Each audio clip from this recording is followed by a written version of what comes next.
All right, just seeing, looks like we don't have anybody joining yet.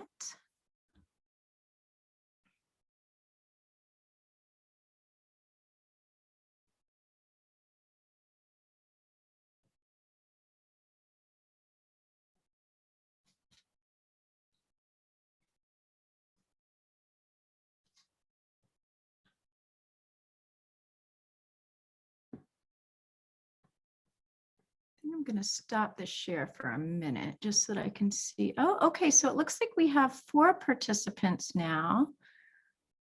5. So I'm going to start a presentation in a couple of minutes at about, I'm just going to give about maybe 2 more minutes. My name is Amy Modrich. And while I'm talking, if you would like to ask questions in the chat, feel free to. We will do a question and answer at the end. So at about 6:32, I'm going to start showing the slides. And the courses that I'll be teaching are for kindergarten through 2nd grade and then 3rd through 5th.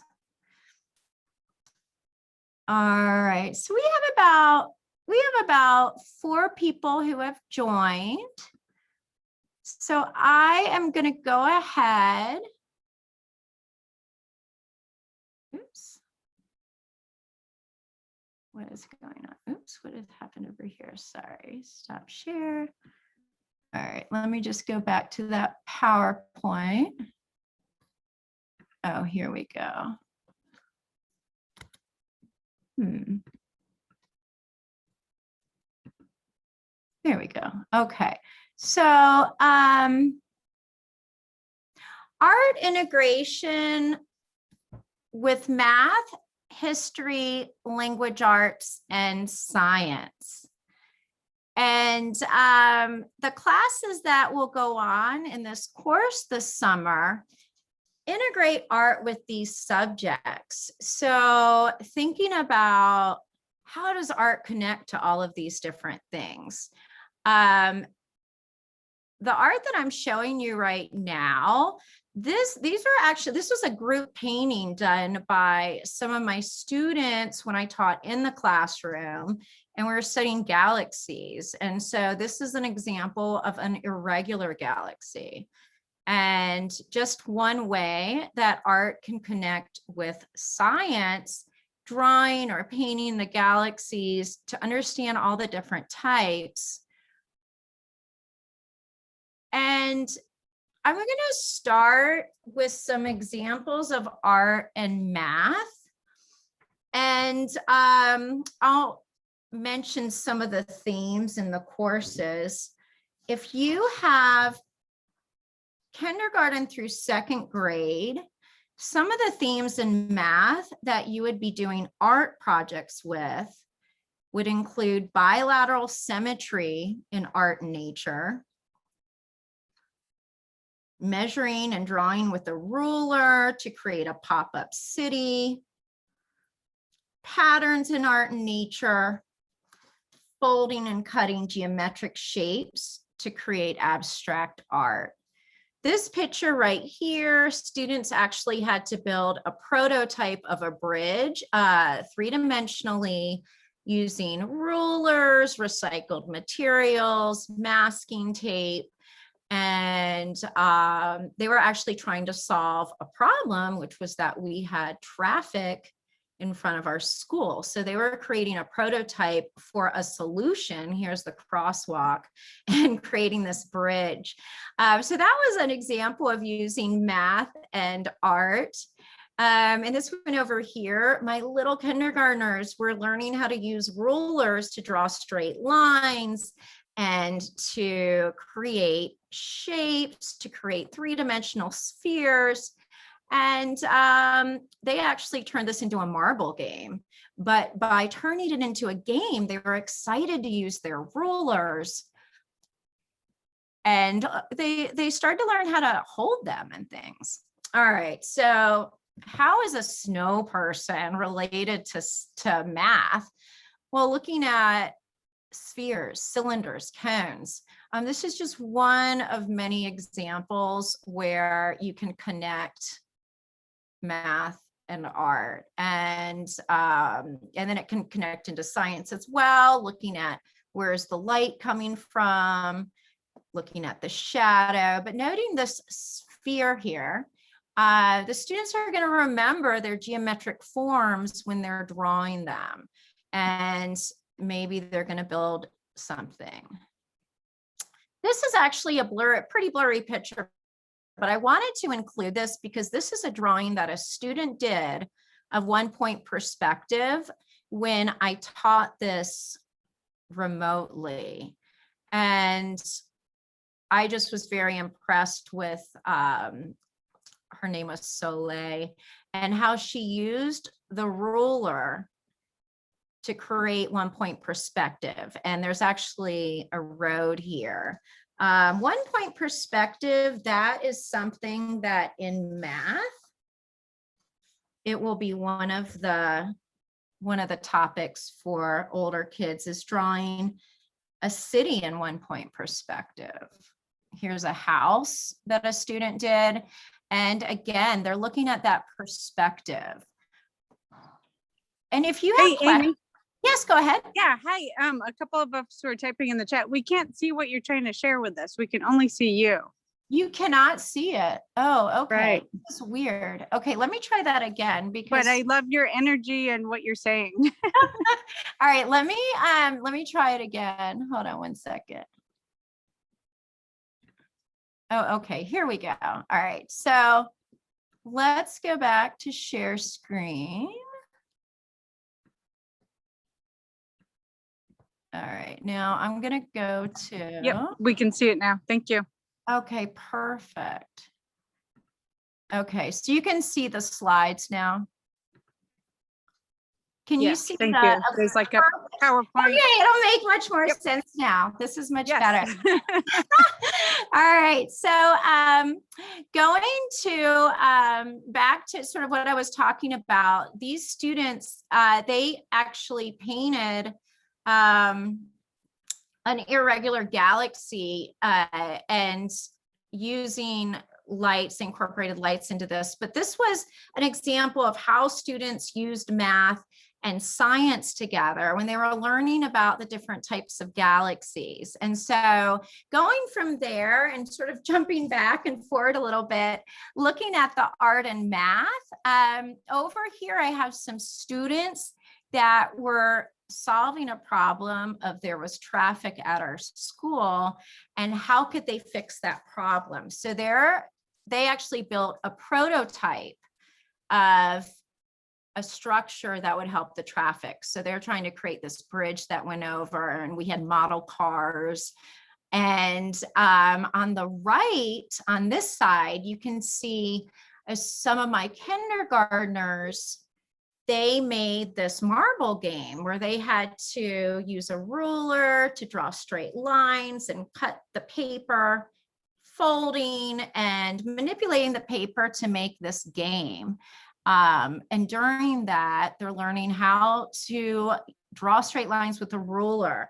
They get into measuring too with that. So sort of getting them to measuring things without it being a worksheet that they're filling out is kind of part of that idea of the art integration. How can you make it fun? So this was when I was talking about cylinders and spheres and cones, geometric form in art and math. So we use geometric forms all the time when we're looking at things that are three-dimensional. And my students, usually in around 3rd grade, they start to look at that in math.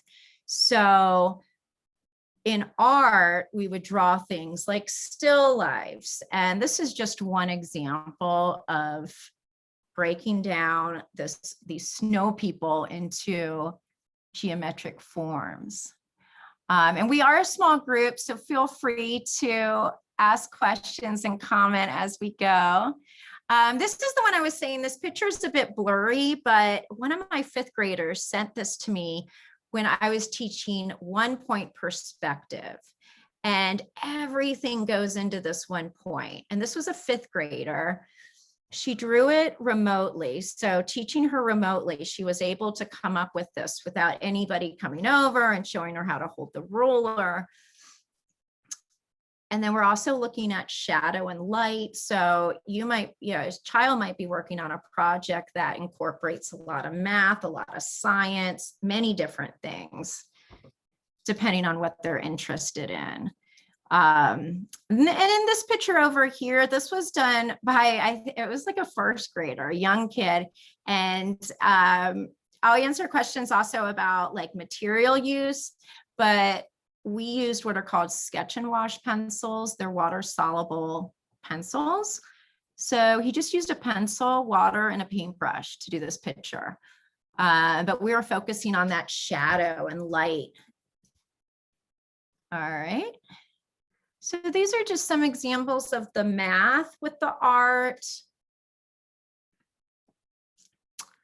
And we were looking at pyramids around the world, and this is actually a theme for one of the history themes.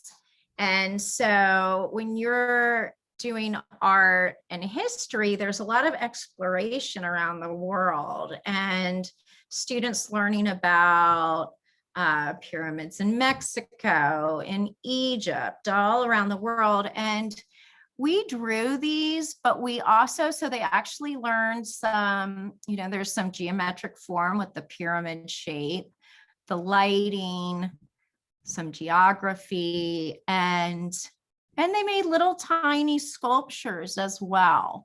So this shows, again, this one kind of mixes a bit of math in as well.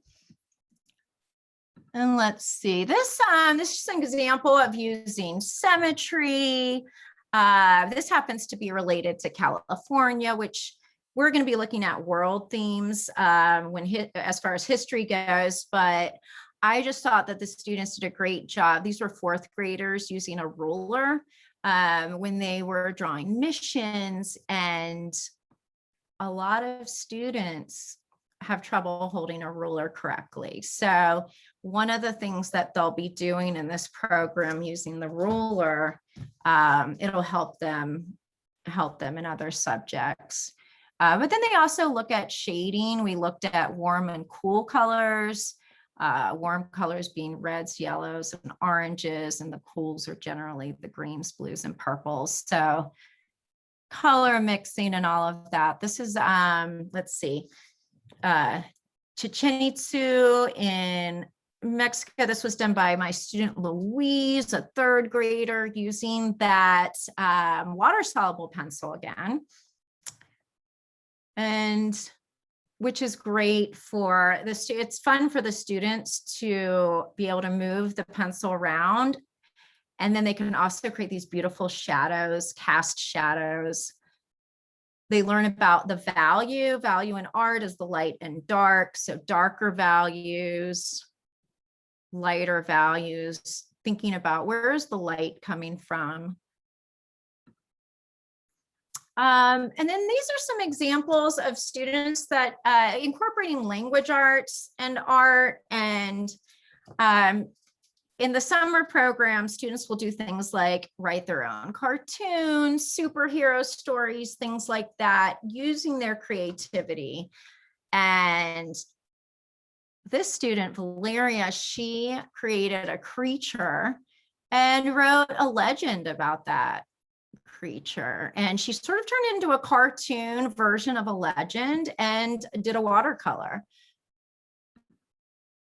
This is another example of an illustrated legend that a student did. And so being able to create those characters and give them personality, some of those things that they would be doing when they're doing creative writing, but combining images with that. And I was working with younger students on just, writing, learning how to learn their alphabet, but we turned the letters into fun animals. So again, for the kindergarten through second grade, there are going to be the different lessons than the older students. And if there's a class where a student, hey, you know what, I know my letters, I'm second grade with the kindergartners, they might do a word design or a name design instead. So the students had a lot of fun creating monsters, creating characters from letters. On this side, this is an example of creating your own superhero. And that is another theme for one of my summer lessons. This student made a really meaningful superhero that helps animals. And so that is why she has these little paws on it. So we thought about how could we create superheroes that help others? And it's very interesting. So these are just some examples. But when it comes to the actual summer program, each day has a different lesson, and I can go through the specifics of those for you guys at the end, depending on what grade level your child is. Art and science, there's so many things that are really fascinating with art and science. And some of the things we will be doing, looking at Aurora Borealis and Aurora Australis, is something that actually the older kids will be doing.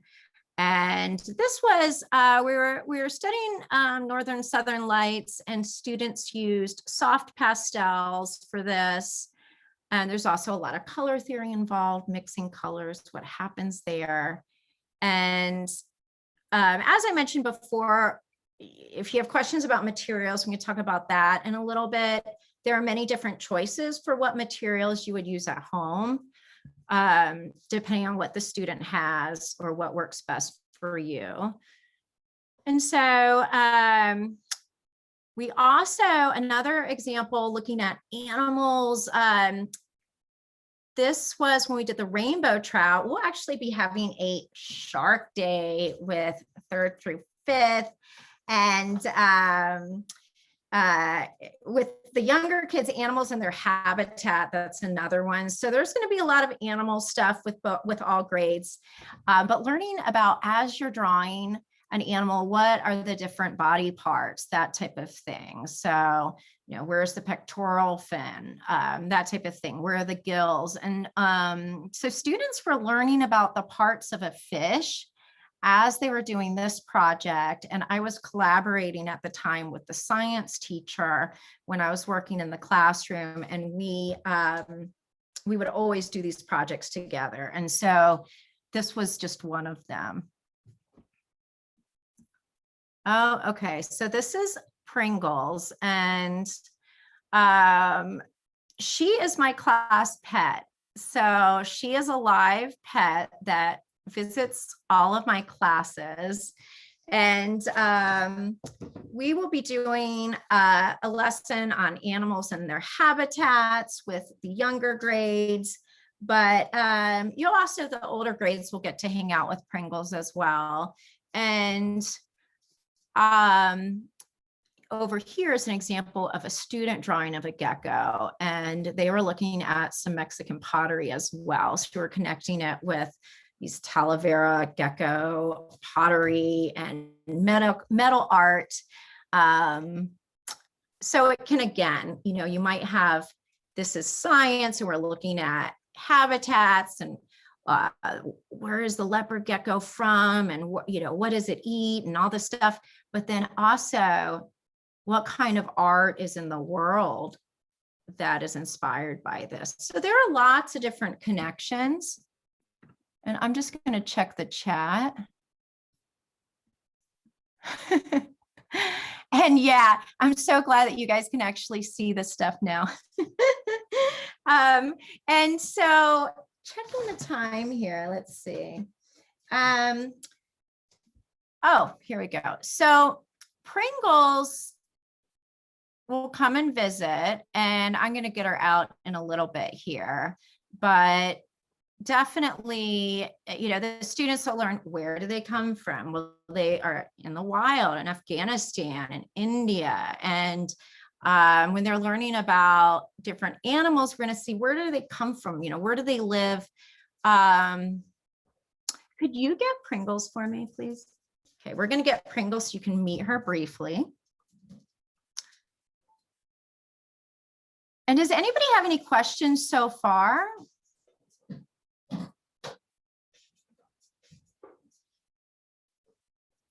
Okay. So also fossils, that's another thing that I did in the classroom. We did fossil impressions to look at trace fossils, which are the footprints that are left behind, as opposed to the body fossils. And so the younger students, there's going to be a day on fossils and dinosaurs. And my husband's bringing Pringles over so that you can see her real quick. And oops, let's see if I can. This is my Pringles friend. And I don't know if you can see her in the little side here, but I will actually, with my Elmo camera, have students draw her.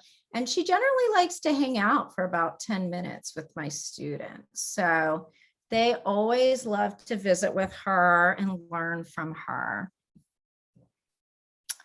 So fossils, when we do projects remotely, it can be a little different. But students will have different choices for lessons if they want to draw or use air dry clay, Play-Doh. And then there's also going to be like pop-up art. So when we talk about materials, there are many different ways that you can do things three-dimensionally without using super messy clay or materials that might be hard to find during COVID.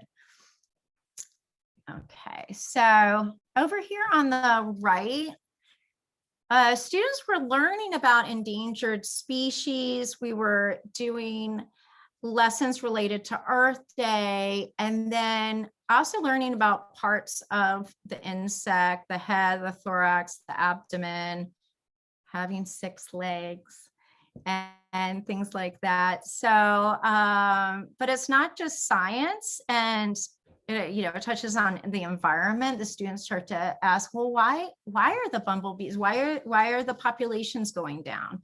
So we'll have conversations where the students lead them, and hey, they talk to each other and hear each other's ideas.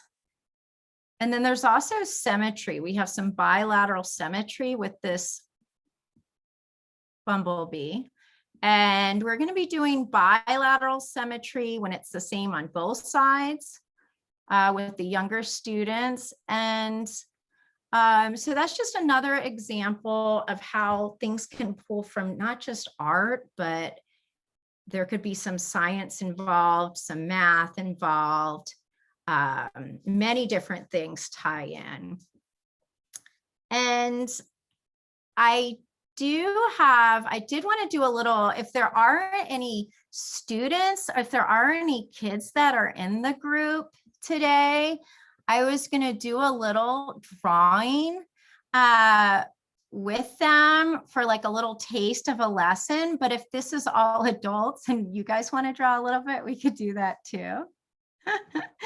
It's totally up to you, but we could start with questions.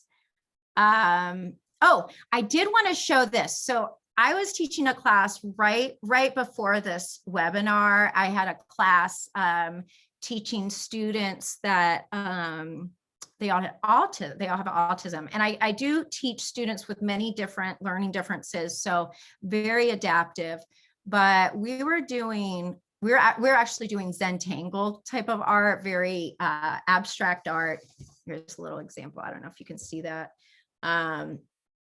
But he decided to draw a moth instead. And I just was so impressed by the symmetry of this moth. It was just really cool. And it was inspired by, I believe, Mothra, the monster. And so that literally a student true. I was like, I've got to show, I got to put that into this webinar because it was so amazing.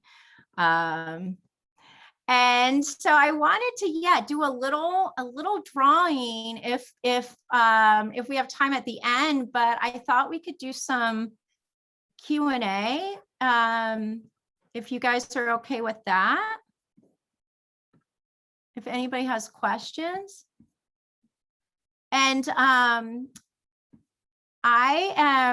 don't think I said this at the beginning. I've been teaching art for 13 years, but I'm also a surface designer. So I have some of my patterns behind me. So you can see sort of the DNA influence. And then I actually have a Pringles pattern as well. And Pringles is still here. So as you can see, the classes are a little interesting. She will hang out with us for a bit. So yeah, if anybody has any questions.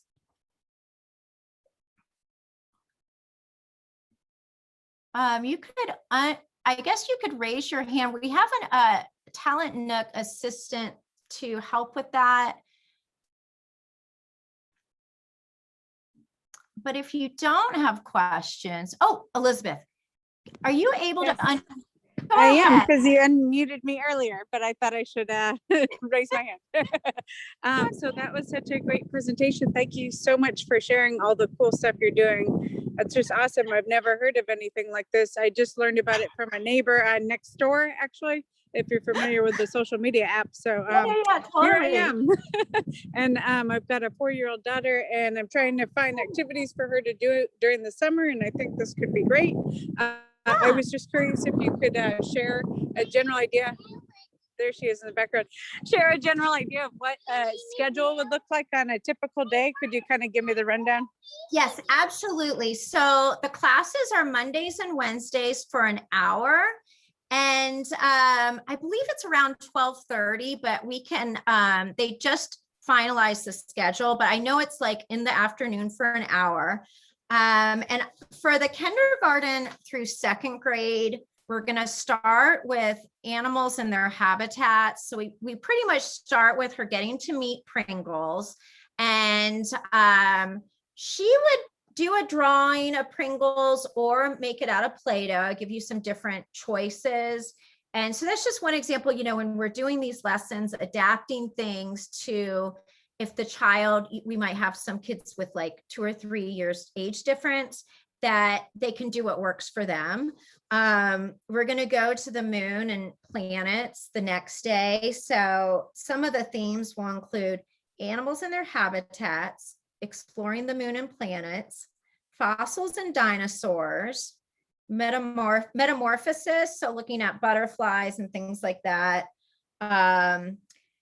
bilateral symmetry in art and nature, measuring and drawing with a ruler. She could focus on holding the ruler and making straight lines depending on where she is, you know. And in math, we're going to do a lot of things like cutting and folding, things like that, looking at patterns. We will be making our own superhero story, and kids that can't write, they can draw the pictures to tell the story. For history, we're going to look at Stonehenge, waterfalls around the world, the Galapagos Islands, and Mount Everest. So those are some of the things.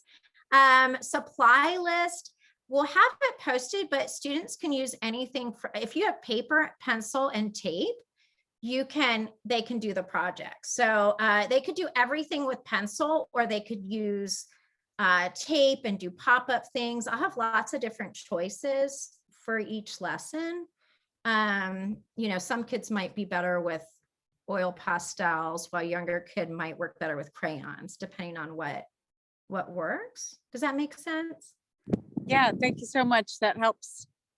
You're welcome. I don't know how the time went by so fast. It just went by super fast. Time flies when you're having fun. Does anybody else have any questions? So when everything is posted, there will be a list of flexible materials that you can use. And also there's lots of I can adapt to any needs. And so I hope you guys got a little preview of this art integration. I think it is time for the webinar to end because we're on a bit of a schedule. Perfect. So you will be given an email with all of those details. And again, my name is Amy Modrich. Students call me Miss Amy, and this is Pringles. Thank you. Bye.